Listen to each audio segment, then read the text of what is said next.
38도 폭염에 끓는 국물을 먹고 시원하다고 말하는 한국인들. 미국 CNN PD는 그 문화를 조롱하러 한국에 왔습니다. 하지만 도착하자마자 그는 완전히 무너졌죠. 우리가 몰랐던 시원하다의 진짜 의미, 그리고 더위를 견디는 대신 설계해버린 도시. 그 여름의 진실, 지금 영상으로 확인하세요. 처음 챙긴 좋아요와 구독으로 응원해주시면 재미있는 내용으로 보답해드릴게요. 감동을 주는 사연을 만드는데 큰 힘이 됩니다. 안녕하십니까?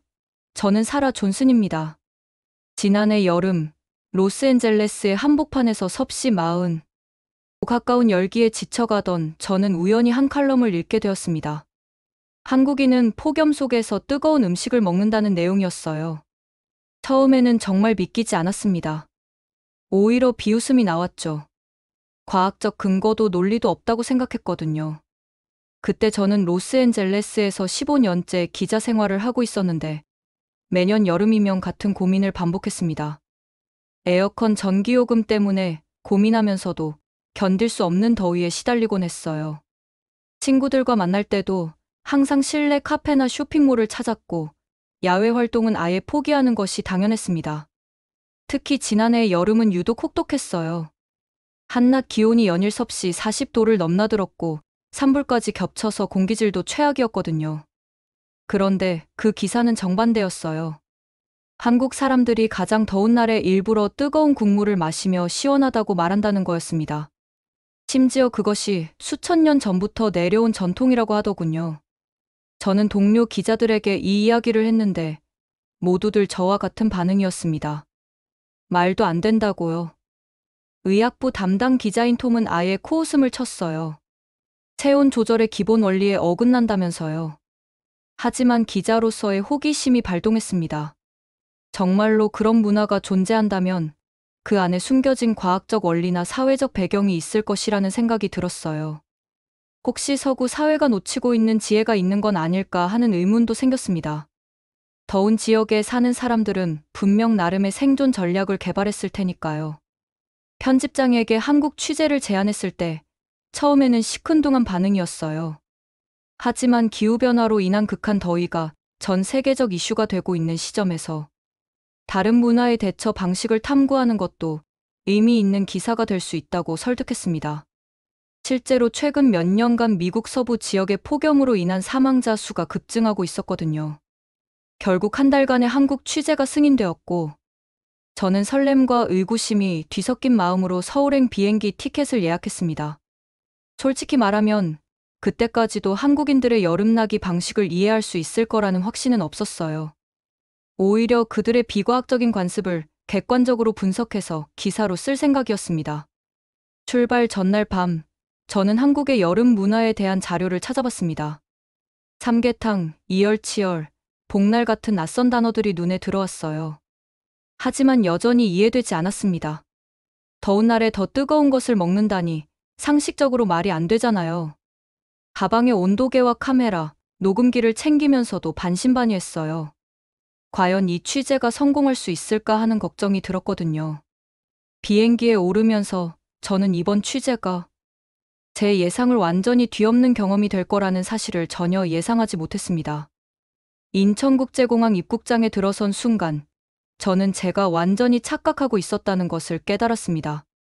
비행기에서 내리기 전 승무원이 알려준 외부 기온은 섭씨 36도였는데 공항 내부는 냉장 창고처럼 선선했어요. 냉방 설비가 공항 전체를 정교하게 감싸고 있었고 수많은 인파 속에서도 누구 하나 땀을 흘리지 않고 있었습니다. 정말 이상했어요. 로스앤젤레스 공항이라면 이런 더위에는 벌써 사람들이 짜증을 내며 부채질을 하고 있었을 텐데요. 여기서는 모든 사람들이 차분하고 여유로워 보였습니다. 심지어 반팔 셔츠를 입은 공항 직원도 긴팔 가디건을 걸치고 있었어요. 오늘은 좀 선선한 편이라는 그의 말에 저는 어안이 벙벙해졌습니다. 입국 심사를 받으며 주변을 둘러보니 천장 곳곳에 거대한 통풍구들이 일정한 간격으로 설치되어 있었어요. 차가운 공기가 균등하게 순환되고 있었고 대형 온도계에는 실내 온도가 섭씨 22도를 가리키고 있었습니다. 외부와 무려 14도나 차이가 나는 거죠. 이 정도 온도 차이를 유지하려면 엄청난 에너지가 필요할 텐데, 과연 지속 가능한 방식일까 하는 의문이 들었어요. 수화물을 찾으러 가는 길에도 놀라움은 계속되었습니다. 컨베이어 벨트 주변에 서 있는 사람들 중에는 심지어 자켓을 입은 사람들도 있었어요. 밖이 36도인데 말이에요. 저는 반팔 티셔츠만 입고도 추위를 느낄 정도였습니다. 한국에 온 첫날부터 제 상식이 완전히 뒤바뀌고 있었어요. 공항에서 나가는 출구 근처에서 잠시 멈춰 서서 관찰해봤습니다. 자동문이 열릴 때마다 바깥의 뜨거운 공기가 순간적으로 들어오는데, 그때마다 위쪽에서 더 강한 냉기가 내려와 그 열기를 차단하고 있었어요. 에어 커튼이라는 시스템이더군요. 이렇게 정교한 냉방 시스템을 처음 보는 저는 감탄할 수밖에 없었습니다. 택시를 타고 시내로 향하는 동안에도 놀라운 것들이 계속 눈에 들어왔어요. 버스 정류장마다 유리로 된 대기실이 있었고, 그 안에도 냉방이 되고 있었습니다. 지하철 입구에서는 차가운 공기가 계단 아래에서부터 올라오고 있었어요. 심지어 횡단보도, 신호등 기둥에도 작은 선풍기가 달려있는 곳들이 있었습니다. 택시 기사 아저씨께 이런 시설들에 대해 물어봤더니 당연한 일이라는 듯이 대답하시더군요. 여름에 시민들이 더위로 고생하면 안 되니까 당연히 이런 시설들이 필요하다고 하시면서요. 전기요금이 많이 나오지 않느냐고 묻자 건강과 안전이 더 중요하다고 말씀하셨어요. 개인의 편의가 아니라 사회 전체의 복지라는 관점에서 접근하고 있었던 거죠. 호텔에 도착해서도 놀라움은 계속되었습니다. 로비는 물론이고 엘리베이터 안까지 완벽하게 냉방이 되고 있었어요. 심지어 복도까지도요. 미국이라면 비용 절약을 위해 복도 냉방은 최소한으로 했을 텐데, 여기서는 모든 공간이 균일하게 쾌적했습니다. 방에 들어가서 창밖을 내다보니 거리에는 분명 아지랑이가 피어오르고 있었어요. 하지만 제가 머물고 있는 이 공간은 완전히 다른 세계 같았습니다. 이때 저는 깨달았어요. 한국 사람들이 더운 음식을 먹을 수 있는 이유가 바로 이런 완벽한 냉방 인프라 때문일 수도 있다는 것을요. 실내가 이렇게 시원하니까 뜨거운 음식을 먹어도 견딜 수 있는 거 아닐까요? 첫날 밤, 저는 호텔방에서 노트북을 열고 오늘의 경험을 정리했습니다. 예상했던 것과 완전히 다른 모습이었어요. 둘째 날 아침, 본격적인 취재를 위해 지하철역으로 향했습니다. 호텔에서 나오자마자 후텁지근한 공기가 저를 덮쳤어요. 하지만 지하철역으로 내려가는 길은 마치 다른 계절로 이동하는 것 같았습니다.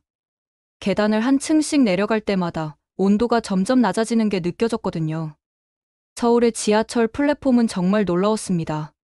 밀폐형 스크린도어가 설치되어 있어서 열차가 들어오기 전까지는 터널에 뜨거운 공기가 전혀 들어오지 않았어요. 플랫폼 전체에 냉방 설비가 완벽하게 갖춰져 있었고, 대형 선풍기들이 일정한 간격으로 배치되어 시원한 바람을 공급하고 있었습니다. 온도계를 꺼내서 측정해보니 플랫폼 온도가 섭씨 23도였어요. 지상이 37도였으니까 무려 14도나 차이가 나는 거죠. 이런 온도 차이를 만들어내려면 엄청난 기술력과 투자가 필요했을 텐데, 한국은 그것을 실제로 해낸 거였습니다. 열차가 들어왔을 때도 감동이었어요. 문이 열리자마자 차가운 공기가 쏟아져 나왔습니다. 차량 안에 들어서니 양쪽 천장에서 에어컨 바람이 내리쬐며 공기를 순환시키고 있었어요. 냉방을 위한 물리적 설계가 곳곳에 적용되어 있었고, 그 구조는 실용성과 효율성의 결정체였습니다.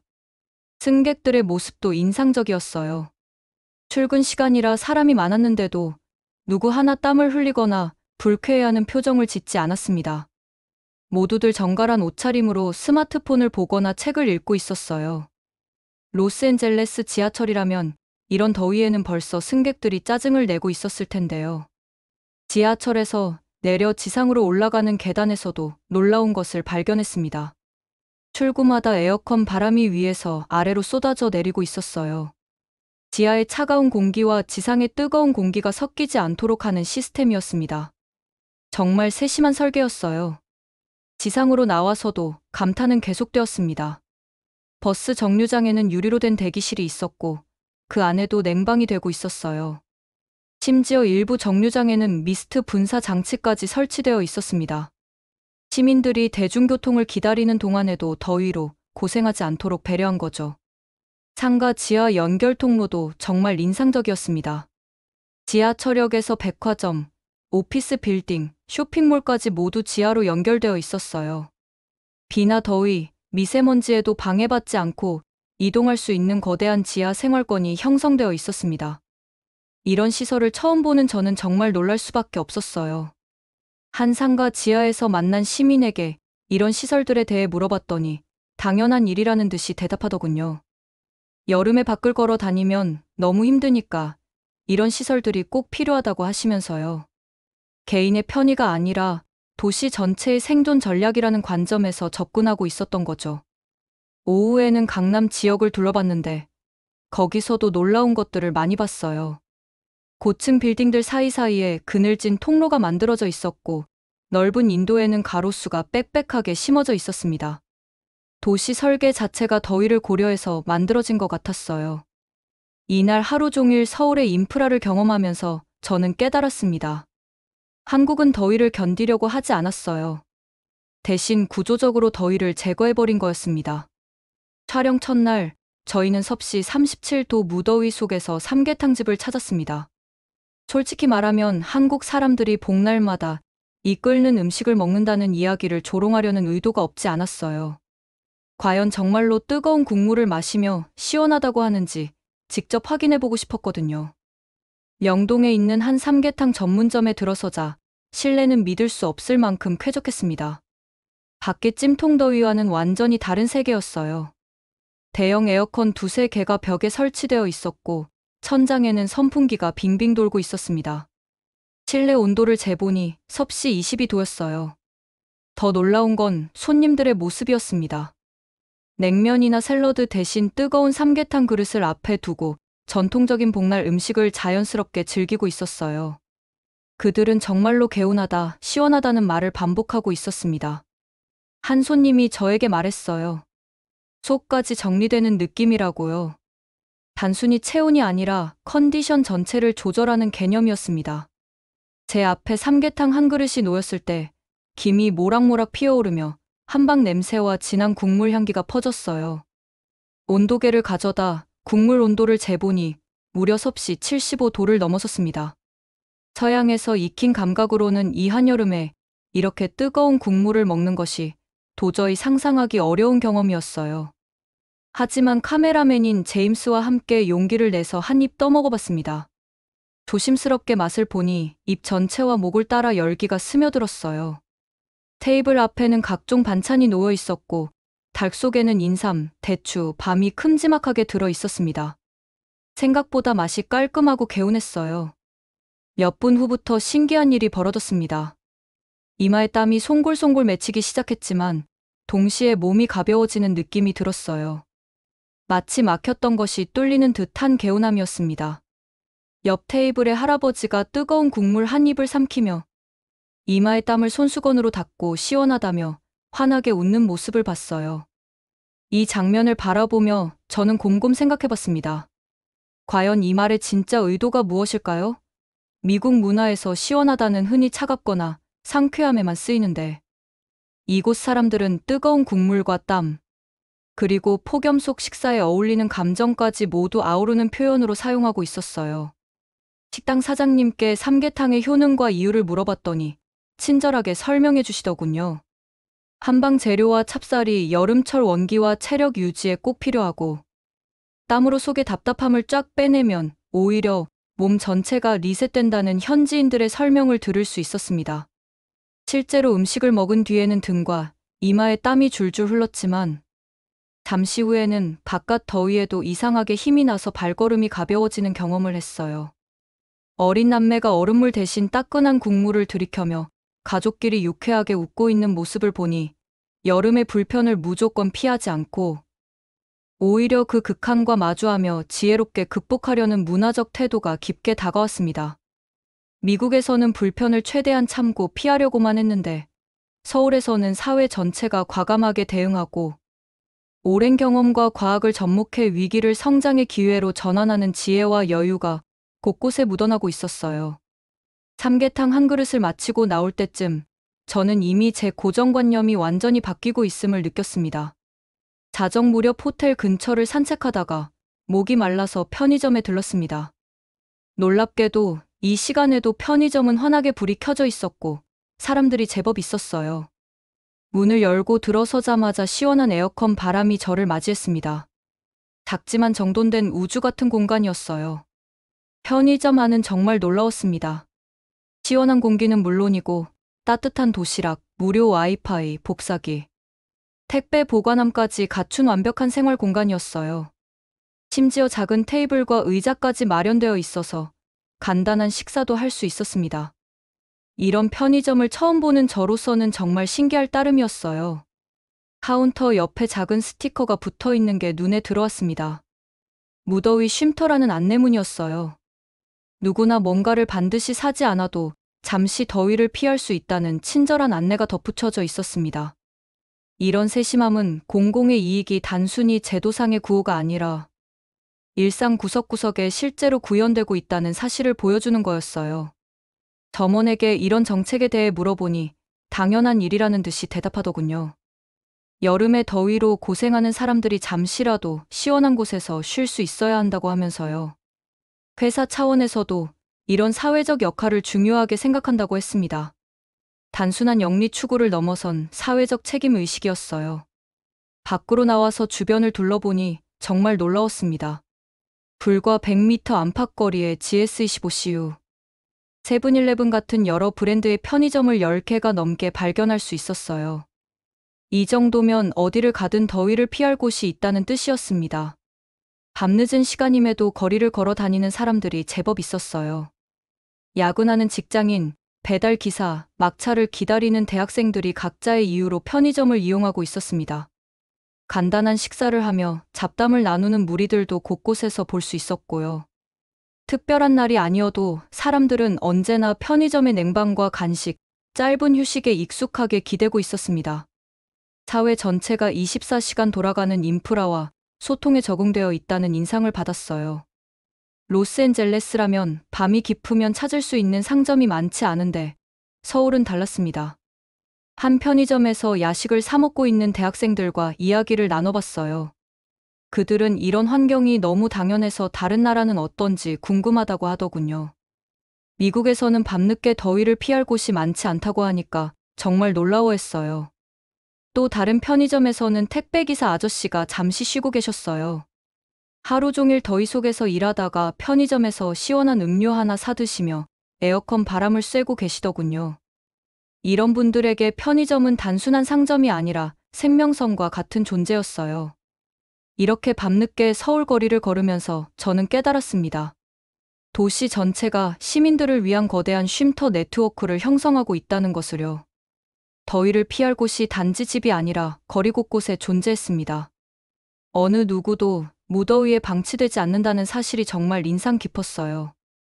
이처럼 밤의 서울이 도시 전체의 리듬을 멈추지 않는 것도 모두가 보다 안전하고 쾌적한 환경에서 살아가려는 정책과 문화, 그리고 그에 걸맞은 실천이 어우러진 덕분이라고 생각했습니다. 굳이 목표를 이루려 애쓰지 않아도 그저 잠시 편의점 안에 머물기만 해도 더위와 피로가 자연스럽게 씻겨 나가는 듯 했어요. 넷째 날, 한국어를 전공한 현지 가이드 김민지 씨와 함께 냉면집을 방문했습니다. 냉면이라는 차가운 국수를 처음 접했을 때 저는 그 안에 떠있는 얼음 조각들을 보고 당황했어요. 정말로 얼음이 동동 떠있는 차가운 국물에 면이 들어 있었거든요.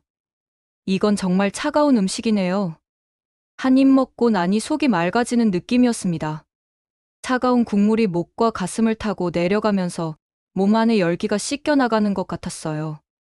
그때 옆 테이블 아주머니가 시원하다며 감탄하시는 모습을 봤습니다. 바로 이때 김민지 씨가 흥미로운 설명을 해주었어요. 시원하다는 단어가 단지 온도의 상태만을 의미하는 게 아니라고 하더군요. 답답함에서 벗어날 때, 갑갑함이 풀릴 때, 막힌 것이 뚫릴 때도 쓰이는 단어라고 했어요. 영어로는 이런 미묘한 감각을 표현할 적절한 단어가 없다는 걸 그때 깨달았습니다. 쿨이나 리프레싱으로는 부족한 뭔가가 있었어요. 김민지 씨는 계속해서 설명해 주었습니다. 한국어에서 시원하다는 물리적 온도뿐만 아니라 심리적, 생리적 해소감까지 포함하는 복합적인 개념이라고 하더군요.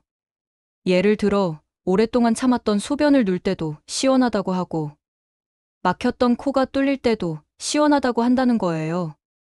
이런 설명을 들으니 삼계탕을 먹으며 시원하다고 했던 사람들의 말이 이해되기 시작했어요.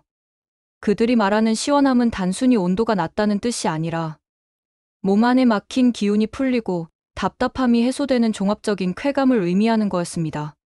다음 날 한 한의원을 방문해서 원장님과 이야기를 나눠봤어요. 한의학에서 말하는 기의 순환과 여름철 건강관리에 대해 설명해 주시더군요. 여름에는 몸의 기가 밖으로 발산되어야 하는데 차가운 것만 먹으면 오히려 기의 순환이 막힌다고 하시면서요. 따뜻한 음식을 먹어서 적당히 땀을 흘리면 몸 안의 노폐물과 습기가 함께 빠져나가면서 전체적인 순환이 좋아진다는 설명이었어요. 그래서 뜨거운 삼계탕을 먹고 나면 시원하다고 느끼는 거라고 하셨습니다. 서양 의학적 관점에서는 이해하기 어려운 개념이었지만 실제로 경험해보니 어느 정도 납득이 갔어요. 길을 걸으며 김민지 씨와 더 이야기를 나눠봤습니다. 한국 사람들이 사우나에서 뜨거운 한증막에 들어갔다가 나올 때도 시원하다고 한다더군요. 또 매운 음식을 먹을 때도 시원하다는 표현을 쓴다고 했어요. 정말 신기한 언어 문화였습니다. 그날 저녁 호텔에서 이런 경험들을 정리하면서 생각해봤어요. 언어가 단순히 의사소통의 도구가 아니라 그 문화의 감각과 철학을 담고 있는 그릇이라는 걸 깨달았습니다. 미국에서는 차가움과 따뜻함을 명확히 구분하지만 한국에서는 그 경계가 훨씬 유동적이고 복합적이었어요.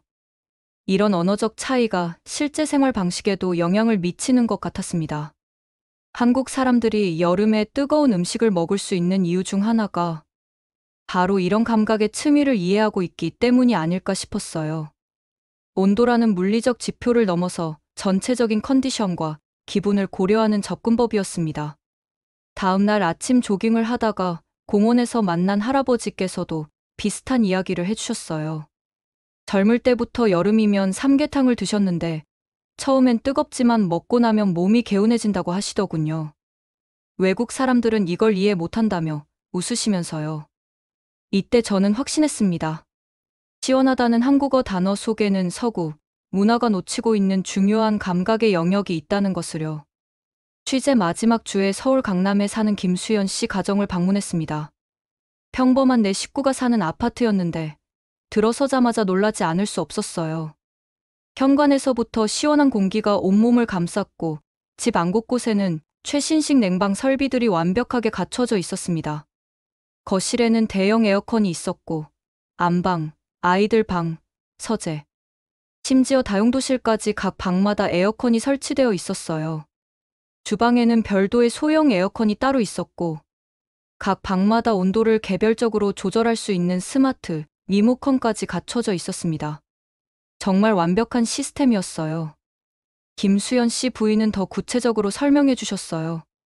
냉방을 충분히 하면 음식도 덜 상하고 빨래도 빨리 마르고 무엇보다 가족들이 스트레스를 덜 받아서 건강하게 지낼 수 있다는 거죠.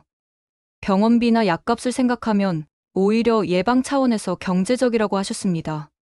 거실 한쪽에는 실시간 전력 사용량을 보여주는 디스플레이가 있었는데 스마트 시스템이 사람이 없는 방의 냉방을 자동으로 줄이고 외부 온도와 습도를 감지해서 최적의 효율로 작동하고 있었어요. 기술이 단순히 편의를 위한 것이 아니라 삶의 철학을 실현하는 도구로 사용되고 있었던 겁니다. 특히 인상 깊었던 건 아이들 방이었습니다. 중학생인 큰아이와 초등학생인 둘째가 각자의 방에서 공부하고 있었는데 방마다 온도가 조금씩 다르게 설정되어 있더군요. 큰아이는 좀 더 서늘하게, 둘째는 조금 덜 춥게 맞춰져 있었어요. 개인의 체감 온도까지 고려한 세심함이 놀라웠습니다. 김수연 씨는 이런 투자가 아이들의 학습 능률과 직결된다고 말했어요. 더위 때문에 집중력이 떨어지거나 잠을 제대로 못 자면 성장에도 좋지 않다는 거죠. 실제로 두 아이 모두 여름철에도 밤늦게까지 공부할 수 있고 숙면을 취할 수 있다고 하더군요. 김수연 씨 가족과 함께 저녁을 먹으며 대화를 나누는 동안 저는 한국 사회가 더위라는 자연현상을 어떻게 바라보는지 이해할 수 있었습니다. 이들에게 여름은 견뎌야 할 시련이 아니라 기술과 지혜로 정복할 수 있는 도전이었어요. 그리고 그 정복의 핵심에는 개인의 안락함과 건강을 최우선으로 여기는 가치관이 자리 잡고 있었습니다. 단순한 소비가 아니라 가족의 행복과 건강을 위한 현명한 선택이었던 거죠. 한국에서의 마지막 밤, 호텔 창가에 서서 서울의 야경을 바라보며 지난 일주일간의 경험들을 정리해봤습니다. 처음 인천공항에 도착했을 때의 충격부터 시작해서 지하철의 완벽한 냉방 시스템, 삼계탕집에서의 놀라운 발견, 편의점이라는 작은 피난처들, 냉면의 철학적 의미, 그리고 김수연 씨 가정에서 본 첨단 기술까지 모든 것들이 하나의 큰 그림을 그려내고 있었어요. 미국과 한국의 차이가 명확해졌습니다. 미국은 더위에 익숙해지려 노력해왔어요. 우리는 더위를 자연스러운 것으로 받아들이고 그것에 적응하는 것을 미덕으로 여겨왔습니다. 에어컨 사용을 최소화하고 선풍기나 찬물로 버티는 것이 경제적이고 환경 친화적이라고 생각했죠. 심지어 더위를 참는 것이 정신력을 기르는 수행이라고 여기기도 했습니다. 하지만 한국은 완전히 다른 접근법을 택했습니다. 이들은 더위라는 문제를 구조적으로, 체계적으로 제거해버렸어요. 개인의 인내력에 의존하는 대신 사회 전체의 시스템으로 해결책을 만들어냈던 겁니다. 이것은 단순한 기술의 차이가 아니라 철학의 차이였어요. 단순히 에어컨의 개수만이 문제가 아니었습니다. 한국인들이 보여준 것은 그 에어컨들을 도시 전체의 구조에 녹여낸 놀라운 실행력이었어요. 지하철역마다, 건물마다, 심지어 작은 편의점까지도 완벽한 냉방 시스템을 갖추고 있었습니다. 이것은 개별적인 노력이 아니라 사회 전체의 합의와 투자가 만들어낸 결과였죠. 정부의 정책부터 건물 설계, 개인의 생활 습관까지 모든 것이 하나의 방향으로 맞춰져 있었어요. 더 인상 깊었던 것은 시민들의 감수성이었습니다. 한국인들은 시원하다는 감각을 온도 이상의 의미로 받아들이고 있었어요. 몸의 컨디션, 마음의 상태, 심지어 인간관계에서의 시원함까지도 포함하는 총체적인 개념이었습니다. 이런 섬세한 감각이 있었기 때문에 기술적 해결책들이 더욱 정교하게 발전할 수 있었던 거겠죠. 로스앤젤레스로 돌아가는 비행기표를 들고 있으면서 저는 처음 한국행을 결심했던 순간을 떠올렸습니다. 그때 저는 한국인들이 더위 속에서 뜨거운 음식을 먹는다는 사실을 조롱하려 했었죠. 과학적이지도 논리적이지도 않다고 생각했었어요. 하지만 이제는 그 이유를 완벽하게 이해합니다. 그들에게는 더위를 이겨낼 수 있는 완벽한 인프라가 있었고, 몸과 마음을 동시에 시원하게 만드는 지혜가 있었던 거예요. 서울의 여름은 견디는 계절이 아니라 살아내는 계절이었습니다. 한국인들은 여름을 적으로 여기지 않고 동반자로 받아들였어요. 기술과 철학, 개인과 사회, 전통과 현대가 조화롭게 어우러져 만들어낸 독특한 여름 문화였습니다. 그들은 자연의 힘을 거스르지 않으면서도 인간의 편안함을 포기하지 않는 방법을 찾아냈던 겁니다. 미국에서는 더위를 이기려면 개인이 강해져야 한다고 생각합니다. 하지만 한국에서는 시스템이 개인을 보호해주고 있었어요. 이런 차이가 바로 두 나라의 여름 문화를 완전히 다르게 만들어낸 거죠. 이제 저는 확신을 가지고 말할 수 있습니다. 시원하다는 단어가 단순한 온도 표현보다 훨씬 깊은 의미를 담고 있다는 것을. 그리고 그 깊이를 이해하고 실현한 한국이야말로 여름을 가장 잘 다루는 나라라는 것을요. 한국에서 배운 이 소중한 교훈들을 미국으로 가져가서 우리도 더위와 함께 살아가는 새로운 방법을 찾아봐야겠습니다. 참는 것이 아니라 설계하는 것. 그것이 바로 한국이 저에게 가르쳐준 가장 큰 지혜였습니다.